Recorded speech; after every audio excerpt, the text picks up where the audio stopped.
ನಮಸ್ಕಾರ ಬಂಧುಗಳೇ, ನಾವೆಲ್ಲ ಸರ್ಕಾರಿ ಶಾಲೆ ಉಳಿಸೋದಕ್ಕೆ ಹೋರಾಟವನ್ನ ಮಾಡ್ತೀವಿ, ಪ್ರತಿಭಟನೆಯನ್ನ ಮಾಡ್ತೀವಿ, ಸರ್ಕಾರಕ್ಕೆ ಮನವಿಯನ್ನು ಕೊಡ್ತೀವಿ.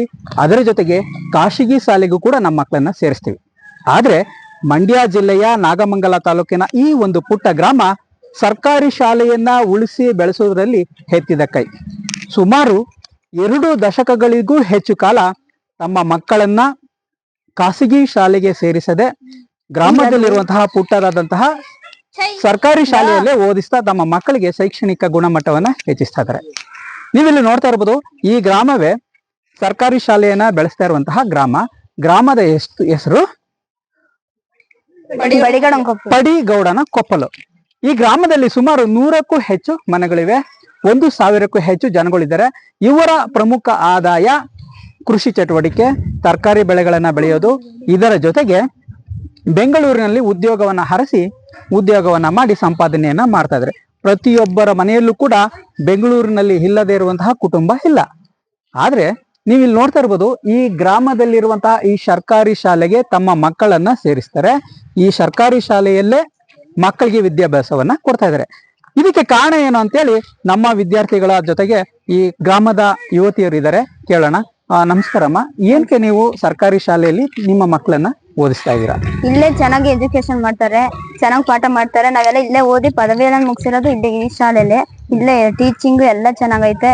ಗೌರ್ಮೆಂಟ್ ಇಂದಾನು ಸ್ಪೆಷಾಲಿಟಿ ಎಲ್ಲ ಬರ್ತೈತೆ. ಅದಕ್ಕೆ ಪ್ರೈವೇಟ್ಗೆ ಯಾಕೆ ಹೋಗಿ ಸೇರ್ಕೋಬೇಕು?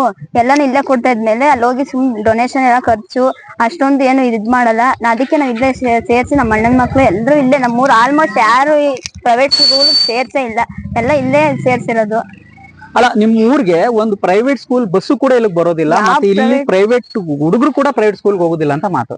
ಯಾರು ಯಾವ ಬಸ್ಸು ಬಂದಿಲ್ಲ, ಬಂದು ಇಲ್ಲ, ಬರೋಕ್ ಬಿಟ್ಟು ಇಲ್ಲ.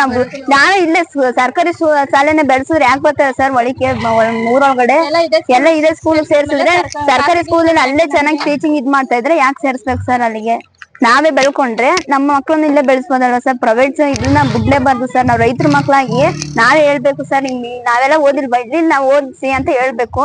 ಹೇಳ್ಬಿಟ್ಟು ಎಲ್ಲ ಇಲ್ಲೇ ಓದಿಸಿ ಅಂತ ನಾವ್ ಹೇಳ್ತೇವೆ. ಸೊ ಇದ್ರ ಜೊತೆಗೆ ಕೆಲವು ಪೋಷಕರು ಸರ್ಕಾರಿ ಶಾಲೆಯನ್ನ ಬಿಟ್ಟು ಖಾಸಗಿ ಶಾಲೆಗೆ ಅತಿ ಹೆಚ್ಚಿನ ಡೊನೇಷನ್ ಅನ್ನ ಕೊಟ್ಟು ಓದಿಸಕ್ ಹೋಗ್ತಾರೆ. ಅವ್ರ ಬಗ್ಗೆ ನೀವೇನ್ ಹೇಳ್ತೀರಾ? ಅವರು ನನ್ ಮಕ್ಳು ಇಂಗ್ಲಿಷ್ ಅಲ್ಲೇ ಟೀಚ್ ಮಾಡ್ಲಿ, ಇಂಗ್ಲಿಷ್ ಅಲ್ಲೇ ಮಾತಾಡ್ಲಿ, ನನ್ ಮಕ್ಳು ಜಾಬ್ ಇನ್ನು ತಕ್ಷಣ ಓದ್ದಕ್ಕೆ ಸಿಗ್ಬಿಡುತ್ತೆ ಅಂತ ಅವ್ರ ಅನಿಸಿಕೆ. ಆದ್ರೆ ಗೌರ್ಮೆಂಟ್ ಸ್ಕೂಲ್ ಮಕ್ಳೇ ಜಾಸ್ತಿ ಸಾಧನೆ ಮಾಡಿರೋದು ಪ್ರೈವೇಟ್ ಇಂದ ಏನೋ ಇದ್ ಮಾಡಿಲ್ಲ. ಅದಕ್ಕೆ ಗೌರ್ಮೆಂಟ್ ಸ್ಕೂಲಲ್ಲೇ ಓದಿಸಿ ಅಂತ ಹೇಳ್ತಾ ಇರೋದು. ಇದರ ಜೊತೆಗೆ ನಿಮ್ಮೂರಿನ ಗ್ರಾಮಸ್ಥರ ಸಹಕಾರ ಮತ್ತೆ ಪೋಷಕರು ಯಾವ ರೀತಿ ಪ್ರೋತ್ಸಾಹವನ್ನ ಕೊಡ್ತಾ ಇದ್ದಾರೆ? ಎಲ್ರು ಇವಾಗ ಪ್ರೈವೇಟ್ ಸೇರಿಸ್ತೀನಿ ಅಂತ ಹೇಳ್ತಾರೆ. ಇಲ್ಲ ಇಲ್ಲೇ ಚೆನ್ನಾಗ್ ಮಾಡ್ತಾ ಇದಾರಲ್ಲ, ಯಾಕೆ ಅಲ್ಲಿಗೆ ಸೇರಿಸ್ತೀರಾ ಅಂತ ಹೇಳ್ತಾರೆ. ನಮ್ಮ ಅಪ್ಪ ಅಮ್ಮ ಎಲ್ಲರೂ ರೈತರೇ, ಎಲ್ರು ಕೆಲ್ಸಕ್ಕೆ ಹೋಯ್ತು ನಾವು ಮಾಮೂಲಿ ನಾವು ಮಾಡ್ಕೊಂಡು ಮನೆಯಿಂದ ಸ್ಕೂಲ್ ನಾವೇ ಬಂದ್ ರೆಡಿಯಾಗಿ ನಾವೇ ಬರ್ತೀವಿ ಅಂತ ಅಂದ್ಬಿಟ್ಟು ನಾವು ಪ್ರೈವೇಟ್ ಸ್ಕೂಲ್ಗೆ ಯಾರನ್ನೂ ಹೋಗಕ್ ಬಿಟ್ಟಿಲ್ಲ, ಯಾರು ಹೋಗುವಿಲ್ಲ, ನಾವು ಹೋಗೋದು ಇಲ್ಲ, ನಮ್ಗೆ ಕಳ್ಸೋದು ಇಲ್ಲ ಸರಿ. ಸೊ ಇದು ಗ್ರಾಮದ ಯುವತಿಯರ ಮಾತು. ಇದರ ಜೊತೆಗೆ ಈ ಗ್ರಾಮಕ್ಕೆ ಇದುವರೆಗೂ ಖಾಸಗಿ ಶಾಲೆಯ ಬಸ್ ಬಂದೇ ಇಲ್ಲ. ಜೊತೆಗೆ ಈ ಗ್ರಾಮದಿಂದ ಖಾಸಗಿ ಶಾಲೆಗೆ ಸೇರಿಸಿದಂತಹ ಮಕ್ಕಳನ್ನು ವಾಪಸ್ ಕರೆದುಕೊಂಡು ಕೇವಲ 2 ದಿನಕ್ಕೆ ಈ ಶಾಲೆಗೆ ಮತ್ತೆ ಕರೆದುಕೊಂಡು ಬಂದು ಸೇರಿಸಿರುವಂತಹ ಸಾಕಷ್ಟು ಉದಾಹರಣೆಗಳು ಕೂಡ ಇದಾವೆ. ಈ ಗ್ರಾಮಸ್ಥರ ನಿರ್ಧಾರ ಮತ್ತೆ ಸಂಗತಿಗಳು ಸರ್ಕಾರಿ ಶಾಲೆಯನ್ನ ಉಳಿಸಿ ಬೆಳೆಸುವಂತಹ ಒಂದು ಪ್ರೋತ್ಸಾಹದಾಯಕ ವಾತಾವರಣ ತುಂಬಾ ಅಚ್ಚುಮೆಚ್ಚಿನ ವಾತಾವರಣ ಅಂತ ನಾವು ಹೇಳ್ಬೋದು. ಇದರ ಜೊತೆಗೆ ಈ ಶಾಲೆಯಲ್ಲಿ ಸುಮಾರು 20 ವರ್ಷಗಳ ಕಾಲ ಸೇವೆಯನ್ನ ಸಲ್ಲಿಸಿದಂತಹ ಶಿಕ್ಷಕರಿಗೆ ಇವತ್ತು ಬೀಳ್ಕೊಡುಗೆ ಸಮಾರಂಭವನ್ನ ಮಾಡಿದ್ರು. ಅವರು ಬೇರೆ ಶಾಲೆಗೆ ವರ್ಗಾವಣೆ ಆಗಿದ್ದಾರೆ. ಆ ವರ್ಗಾವಣೆ ಆದಂತಹ ಶಿಕ್ಷಕರಿಗೆ ಇಡೀ ಗ್ರಾಮಸ್ಥರು ಹಬ್ಬದ ವಾತಾವರಣದ ರೀತಿಯಲ್ಲಿ ಶಾಲೆಯನ್ನ ಶೃಂಗಾರ ಮಾಡಿ ಅವರನ್ನ ಬೀಳ್ಕೊಡುಗೆ ಮಾಡಿದರೆ. ತಮ್ಮ ಅಚ್ಚುಮೆಚ್ಚಿನ ಶಿಕ್ಷಕರ ಒಂದು ಬೀಳ್ಕೊಡುಗೆಗೆ ತುಂಬಾ ಬೇಜಾರು ಕೂಡ ಇದ್ದಾರೆ. ಯಾಕೆಂತಂದ್ರೆ 20 ವರ್ಷಗಳ ಕಾಲ ಅಂದ್ರೆ 2 ದಶಕಗಳಿಗೂ ಹೆಚ್ಚು ಕಾಲ ಇಲ್ಲಿನ ಗ್ರಾಮದ ಮಕ್ಕಳಿಗೆ ಅತ್ಯುತ್ತಮವಾದಂತಹ ಶಿಕ್ಷಣವನ್ನ ನೀಡಿದ್ರು. ಗುರು ಬ್ರಹ್ಮ ಗುರು ವಿಷ್ಣು ಗುರುದೇವು ಅಂತ ನಾವ್ ಹೇಳ್ತೀವಲ್ಲ, ಆ ನೀತಿಯನ್ನ ಈ ಶಾಲೆಯ ಶಿಕ್ಷಕರಾದಂತಹ ಕಾಂತರಾಜ್ ಅವರು ಅಳವಡಿಸಿಕೊಂಡು ಮಕ್ಕಳಿಗೆ ಯಾವುದೇ ತಾರತಮ್ಯ ಮಾಡದ ರೀತಿಯಲ್ಲಿ ಅತ್ಯುತ್ತಮವಾದಂತಹ ಒಂದು ಶಿಕ್ಷಣವನ್ನ ನೀಡಿದ್ದಾರೆ.